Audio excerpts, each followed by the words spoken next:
Hey everybody, this is Josh Ronquist here for another edition of Out Today and What I Missed right here on the Heavy Debriefings YouTube channel. I'm going to keep this one short as it's been a very rough week in my personal life, and I kind of just want to get into the album reviews. We got 20 this week, equaling for 980 albums that I've covered so far this year. So let's just get into it. First up, we have 1914 with Viribus Unitis. The perfect mixture of Anal Nathrak, Halo Bullets, and Cannon Fiber returns with their fourth album. The band has been devastating everything in their path for the past decade, and there is an argument that this is not only their heaviest album to date, but it's also their most melodic. I know that sounds like a paradox, but hear me out. Much like Anal Nathrak, they can take the heaviest aspects and add melodies and harmonies in just the right spots to create a sound that sounds like you're in the midst of the Great War, and also look back in hindsight at the same time. The production is pure perfection, and the songwriting is at its best, from the sound clips to the chaos to the guest spots, including one of my favorite vocalists of all time, Aaron Stainthorpe, making a very haunting guest appearance on a track. This just makes the album one of the best albums of this style in 2025. This is how you make a history lesson come to life in a style that couldn't be more accurate. 1914 rules, and if you're unfamiliar, you need to see what this extreme, war-themed metal band is all about. What could possibly top this for this style in 2025? Next up, we have Chairmaker with Leviathan Carcass, and I'm going to keep this one as short as the album. The debut album from this one-man grind band is one of the most intense grind albums I've heard all year. 100% unrelenting, 12 songs, under 15 minutes, it's grind supremacy. I can't sell it any better than that. If you want the best grind album of 2025, there's an argument, it's from Chairmaker. Now we have Mezzrow with Embrace the Awakening. I have such a hard time believing this is only the third album in 35 years from the Swedish thrash band, but that is the way of the world sometimes. After making a triumphant return in 2023 with their sophomore album Summon Thy Demons, the band has returned with some of the best music of their career, taking the past and the present to make an album that can easily stand the test of time. The production is rich and full, the songwriting reminds you so much of the late 80s thrash metal scene, where bands were not afraid to mess with the tempos and play what they want to play. This has everything from Testament to Metallica to Nefarious to Annihilator in its sound, but it's done in a way to make the band feel familiar, but still truly their own. This is a slab of present nostalgia that reminds you of the past, but you were so happy to hear it in the present day. If you love old school thrash, you're going to love Mezzrow. Now we have the Reticent with Please. This album broke me. There's no other way to put it. This is an album that feels like a band studied my life, learned from me, my multiple suicide attempts, my mental demons, and put all that pain into a 50-minute album that can be processed for anyone dealing with mental health struggles, or at least shed a light on the very real effects it has on those affected and those who care about those affected. This is an album I didn't think could be created and have such a true authenticity behind it, and above all, the reality that there is no resolution to it. Some can battle and conquer their demons, but it's far from a guarantee. In a world where mental health treatment seems to take less and less serious notions, at least here in the States, it breaks me down every time I listen to it. But I can't imagine a more cathartic album for my personality this year. I could go on and on and on about the subject matter, but this is meant to be a blurb review. Musically, the music has the Cynic meets Haken meets Between the Buried and Me meets Porcupine Tree and Opeth sound that won't be everyone's cup of tea, but it is mine. And sadly, it feels all too relatable to my musical upbringing. And when you match that up to the subject matter, it couldn't hit any harder if I tried. If you are struggling mentally, please reach out to anyone you trust, a doctor, a therapist, or anyone with a sympathetic ear, as no one treatment is for everyone. But you should explore every option possible to see what's right for you. No one should have to suffer the atrocities that mental health struggles bring us. If you're sensitive to the subject matter, this may not be the album for you, but if you need a cathartic listen that truly gets what it's like to suffer, please check out Please by the Reticent. Sometimes it just takes knowing others struggling to know that you are not alone, and there are options out there. Next up is Skull and Crossbones with Time. The sophomore album featuring many former members of the band Stormwitch is doing a fantastic job covering the power of melodic, heavy, and triumphant power metal. From the all guns blazing approach to the mid-tempo stompers, this band covers the gamut of the best elements of the sound, and it simply works. The production is exactly what it should be for this genre, and the songs are never meandering and they leave all of the meat on the bone that you can handle. Sometimes just a tried and true 80s and 90s 80s inspired power metal album is all that you need. If you enjoy the likes of Stormwitch, Freedom Call, Rage, and Night Demon, you will love Skull and Crossbones. Give your, time to this one. Sorry about the pun, but sometimes it just needs to happen. Now we have Stellar Circuits with Phantom Phoenix. I think it's pronounced that way, but I could be wrong. This is the third album from this North Carolina band, and it's quite the adventurous album, especially for a prog band. While it is layered in 90s and 2000s alternative genres, it is also a modern progressive metal album through and through. It goes through so many dynamics, tone changes, genre-bending moments, and left-of-center aspects that should grab any prog fan's attention. The production is deep and rich, and the songwriting just hits in the right kind of both modern and nostalgic moments that feel tailor-made for this style. While you'll hear moments of Carnival, Tool, Chevelle, and A Perfect Circle, you'll also hear heavier moments of the bands like The Contortionist, Vola, and Tesseract, and even more extreme moments of bands like Better Lovers, which I was very taken aback by, but I really love it at this point. This is what progressive metal and alternative metal sound like fused together, and I am all here for it. If you need that kind of sound in 2025, check out what Stellar Circuits is all about. And finally, for brand new albums out today, we have Your Inland Empire with their self-titled debut. The debut album from this French band hits like a ton of bricks, and you may have never seen it coming. Blending the idea of industrial, post-metal, and dark wave to create a sound that can hit Nine Inch Nails, Depeche Mode, Godflesh, and Host is such a dark delight to the musical senses. The music never gets self-indulgent, yet will go into territories that you just don't see coming, and will make you appreciate when the band can go more left of center, even if it is just for a fill or a short segment. It's dancey, it's catchy, it's hypnotizing, and in this style, that's exactly what you need. While this may not be up everyone's bag, even for people who enjoy the labels such as Season of Mist, this couldn't feel more appropriate for those who enjoy dark music, all because of the sentiments of heavier music are here, just through a different lens. Trust me, no matter your musical taste, there's more than enough here for your time and effort. Seriously, if you enjoy dark music, check this one out.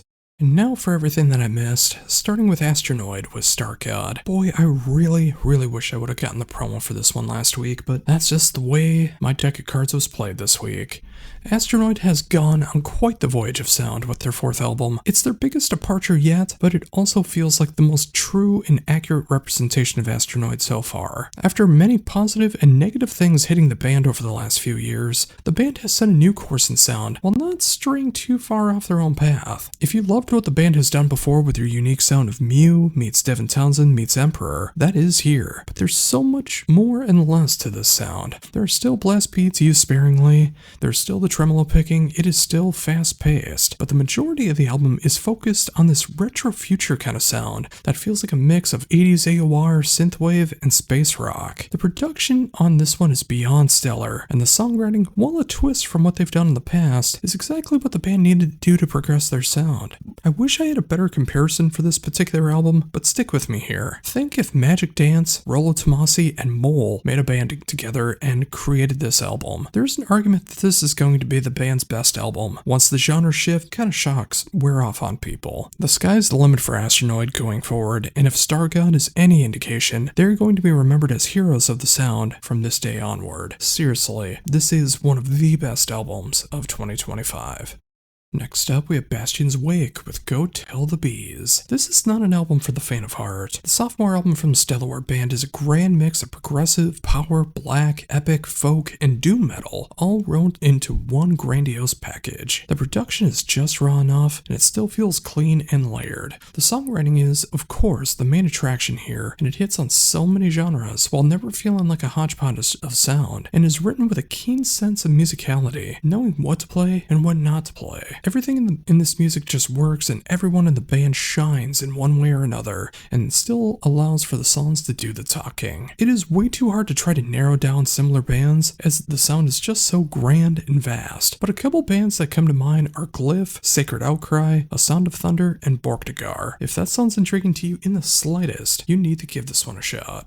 Next up, we have Bianca with their self-titled album. I am flabbergasted by this release. Thanks to a recommendation on this very channel, I had to check this one out, and it's everything that I love about powerful, thought-provoking, and triumphant sounding black metal. There may be a few turnoffs on this one, as there's some really doomy elements, which I know is not for everyone, but it's a huge thing for me. And the bigger potential issue is the clean vocals that are predominant for this style. I, for one, love both so very much, and that neither are an issue for me, but I know it could be for others, so I felt like I needed to point them out. Featuring members of Hideous Divinity, Patristic, and Nuathwa, this is a band I'm assuming is named after the vocalist that strikes hard with its style and makes you stay with its excellent and captivating songwriting. Also, the production is pristine for the style, and it lets you hear it's everything that's going on without fatigue. This is the kind of album I've been waiting for all year without even realizing it, and I just had to discover it for myself. If you can appreciate left of center black metal, you just might enjoy this one as well.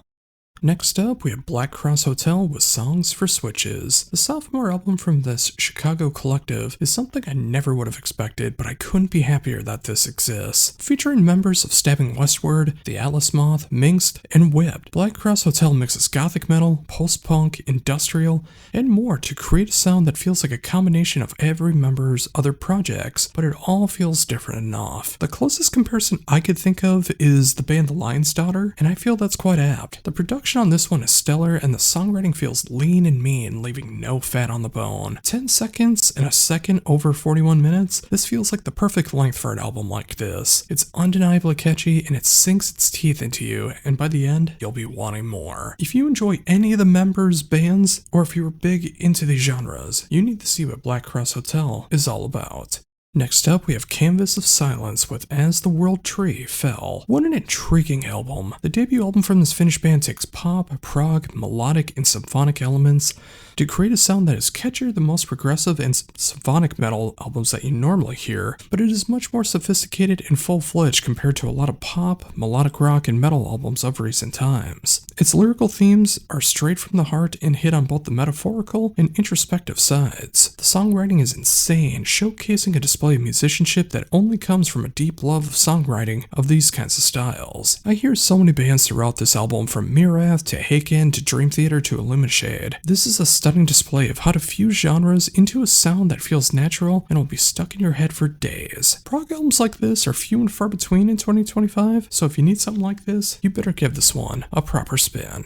Now we have Dead Eyes with Dead Whole Heart. The debut album from this Baltimore band is what I wish more FM rock radio bands were doing. This is the kind of music that can be catchy and have everything that your average radio rock fan wants, but it is done with so much more substance. It's super catchy and written with full intent to be an album of earworm after earworm. But there are these lyrical themes that come straight from the heart and are packaged in a mainstream but just heavy enough package. The production is slick and polished as well, feeling right at home with bands like I Prevail, Prospective, Fit for a King, and Villain of the Story. If you like mid-2020s modern rock and metal, or you just want a good sense of what the genre is all about these days, check out what Dead Eyes has to offer, as I feel like they're about to explode imminently.